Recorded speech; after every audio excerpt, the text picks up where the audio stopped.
ಕಲ್ಲಡ್ಕ ಪ್ರಭಾಕರ್ ಭಟ್ ಶಾಸಕ ಹರೀಶ್ ಪೂಂಜಾ ಇವರ ಬಾಯಿ ಮುಚ್ಚಿಸಿದ್ದು ಇದೇ ಬಾಲನ್. ಈಗ ಮಂಗಳೂರು ಮಹಾನಗರ ಪಾಲಿಕೆಯ ಆಟೋಟೋಪಕ್ಕೆ ಬ್ರೇಕ್ ಹಾಕಿದ್ದಾರೆ.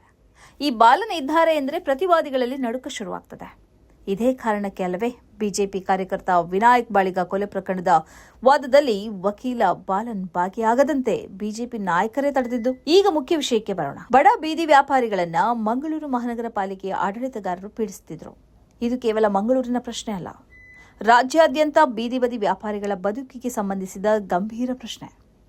ಸುಪ್ರೀಂ ಕೋರ್ಟ್ ಆದೇಶದ ಹೆಸರಿನಲ್ಲಿ ಬಡ ಬೀದಿ ವ್ಯಾಪಾರಿಗಳನ್ನು ತೆರವು ಮಾಡುತ್ತಿದ್ದ ಮಂಗಳೂರು ಮಹಾನಗರ ಪಾಲಿಕೆ ಮಾತ್ರ ಅಲ್ಲ, ರಾಜ್ಯ ಸರ್ಕಾರಕ್ಕೆ ಇದೀಗ ಹೈಕೋರ್ಟ್ ಚಾಟಿ ಬೀಸಿದೆ. ಹೀಗೆ ಚಾಟಿ ಬೀಸುವಂತೆ ವಾದ ಮಂಡಿಸಿದ್ದು ಇದೇ ಎಸ್ ಬಾಲನ್. ಮಂಗಳೂರಿನ ಸಂಡೆ ಬಜಾರ್ನ ಬೀದಿ ವ್ಯಾಪಾರಿಗಳ ತೆರವು ಪ್ರಕರಣದಲ್ಲಿ ನಡೆದ ವಿಚಾರಣೆಯ ಸಂದರ್ಭದಲ್ಲಿ ಹೈಕೋರ್ಟ್ ಸ್ಪಷ್ಟಪಡಿಸಿರುವ ಮಾತು ಸರ್ಕಾರಕ್ಕೆ ಕಣ್ಣು ತೆರೆಸುವಂತಿದೆ.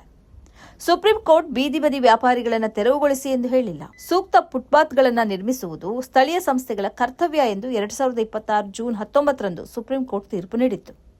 ಆದರೆ ಈ ತೀರ್ಪನ್ನೇ ಬೀದಿ ವ್ಯಾಪಾರಿಗಳನ್ನು ತೆರವುಗೊಳಿಸುವ ಅಸ್ತ್ರವಾಗಿ ಬಳಸಲಾಗುತ್ತಿದೆ. ಇದೇ ಪ್ರಶ್ನೆಯನ್ನು ದಕ್ಷಿಣ ಕನ್ನಡ ಜಿಲ್ಲಾ ಬೀದಿ ಬದಿ ವ್ಯಾಪಾರಸ್ಥರ ಸಂಘ ಮತ್ತು ಸಿಐಟಿಯು ಪರವಾಗಿ ಹಿರಿಯ ವಕೀಲ ಎಸ್ ಬಾಲನ್ ಹೈಕೋರ್ಟ್ನಲ್ಲಿ ಎತ್ತಿದ್ದಾರೆ.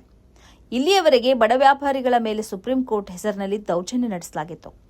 ಸಿಐಟಿಯು ದಕ್ಷಿಣ ಕನ್ನಡ ಜಿಲ್ಲಾ ಬೀದಿ ಬದಿ ವ್ಯಾಪಾರಸ್ಥ ಸಂಘ ಮತ್ತು ವಕೀಲ ಎಸ್ ಬಾಲನ್ ತಂಡದಿಂದಾಗಿ ಈಗ ರಾಜ್ಯಾದ್ಯಂತ ಬೀದಿ ಬದಿ ವ್ಯಾಪಾರಿಗಳು ನಿರಾಳರಾಗಿದ್ದಾರೆ. ಸುಪ್ರೀಂ ಕೋರ್ಟ್ ಹೆಸರಲ್ಲಿ ಬೀದಿ ಬದಿ ವ್ಯಾಪಾರಸ್ಥರನ್ನ ತೆರವು ಮಾಡುತ್ತಿದ್ದ ರಾಜ್ಯ ಸರ್ಕಾರವನ್ನ ಹೈಕೋರ್ಟ್ ತರಾಟೆಗೆ ತೆಗೆದುಕೊಂಡಿದೆ. ಯಾವುದೇ ಬೀದಿ ಬದಿ ವ್ಯಾಪಾರಸ್ಥರನ್ನ ತೆರವುಗೊಳಿಸಲು ಸುಪ್ರೀಂ ಕೋರ್ಟ್ ನೇರವಾಗಿ ಆದೇಶಿಸಿಲ್ಲ. ಬೀದಿ ಬದಿ ವ್ಯಾಪಾರಸ್ಥರ ಬದುಕುವ ಹಕ್ಕು ಹಾಗೂ ಹಿತರಕ್ಷಣಾ ಕಾಯ್ದೆಯನ್ನ ರಾಜ್ಯ ಸರ್ಕಾರ ಪಾಲಿಸಬೇಕು. ಈ ಕಾಯ್ದೆಯನ್ನು ಉಲ್ಲಂಘಿಸಿ ಯಾವುದೇ ವ್ಯಾಪಾರಿಯನ್ನ ತೆರವು ಮಾಡಬಾರದು. ಬೀದಿ ಬದಿ ವ್ಯಾಪಾರಸ್ಥರನ್ನ ತೆರವು ಮಾಡಿ ಎಂದು ಸುಪ್ರೀಂ ಕೋರ್ಟ್ ತನ್ನ ತೀರ್ಪಿನಲ್ಲಿ ಉಲ್ಲೇಖಿಸಿಲ್ಲ ಎಂದು ಹೈಕೋರ್ಟ್ ಸ್ಪಷ್ಟವಾಗಿ ರಾಜ್ಯ ಸರ್ಕಾರಕ್ಕೆ ಸೂಚಿಸಿದೆ. ಸುಪ್ರೀಂ ಕೋರ್ಟ್ನ ಆದೇಶವು ಫುಟ್ಪಾತ್ ನಿರ್ಮಿಸಿ ಪಾದಚಾರಿಗಳ ಹಕ್ಕನ್ನು ರಕ್ಷಿಸಿ ಎನ್ನುವುದಕ್ಕೆ ಸಂಬಂಧಿಸಿದ್ದು. ಬೀದಿ ವ್ಯಾಪಾರಿಗಳ ರಕ್ಷಣಾ ಕಾಯ್ದೆಯನ್ನು ಅದು ರದ್ದುಗೊಳಿಸಿಲ್ಲ ಎಂಬ ಅಂಶವನ್ನು ಹೈಕೋರ್ಟ್ ಹೇಳಿದೆ. ಫುಟ್ಪಾತ್ ಬೇಕು, ಖಂಡಿತ ಬೇಕು, ಆದರೆ ಫುಟ್ಪಾತ್ ನಿರ್ಮಿಸಬೇಕೆಂಬ ಹೆಸರಿನಲ್ಲಿ ಬಡ ವ್ಯಾಪಾರಿಯ ಹೊಟ್ಟೆಗೆ ಹೊಡೆಯಲು ಸುಪ್ರೀಂ ಕೋರ್ಟ್ ಆದೇಶವನ್ನು ಬಳಸಬಹುದೇ? ಇಲ್ಲ ಎನ್ನುವುದೇ ಈ ಪ್ರಕರಣದ ಪ್ರಮುಖ ಸಂದೇಶ. ಅಂದ್ರೆ ಈ ಹೋರಾಟ ಕೇವಲ ಒಂದು ಸಂಡೆ ಬಜಾರ್ನ ಪ್ರಶ್ನೆ ಅಲ್ಲ.